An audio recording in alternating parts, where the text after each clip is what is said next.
আব্রাহামের বংশধর্ম সুষ্ঠ পদে লোহিত সাগর পার হয়ে ফারাও রাজার দাসত্ব থেকে মুক্ত হয়েছিল, সেদিন থেকে তোমার সেই জাতি নবসঙ্গীত দীক্ষাস্নাত ভক্তগণেরই পূর্ব ছবি হয়েছিল।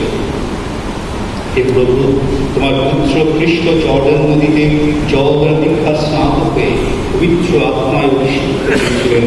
খুশি মাতা খ্রিস্টের বর্ষবিদ্ধ হৃদয় থেকে রক্তের সঙ্গে জল প্রবাহিত হয়েছিল এবং পুনরুত্থানের পর তিনি শিষ্যদের আদেশ দিয়েছিলেন, তোমরা যাও, সকল জাতিকে শিক্ষা দান করো, পিতা পুত্র পবিত্র আত্মার নামে জলে দীক্ষিত করো।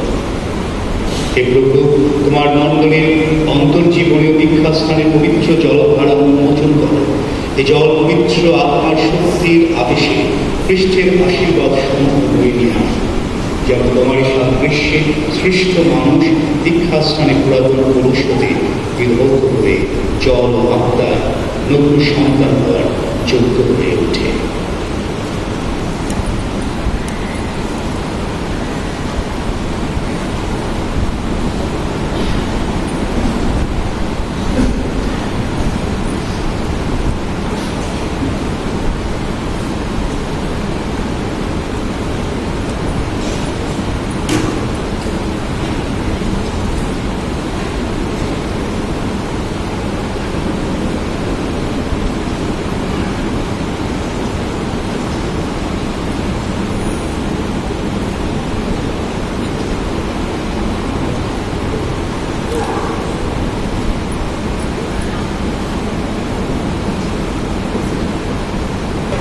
হে পিতা, উন্নয়ন করি তোমার পুত্র খ্রিস্টের মাধ্যমে এ কুণ্ডের সমস্ত জলে তোমার আত্মার শক্তি অবতরণ করে।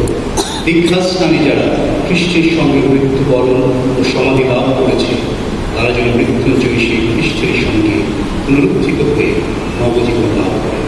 এই প্রার্থনা করে আমাদের প্রভু খ্রিস্টের নামে।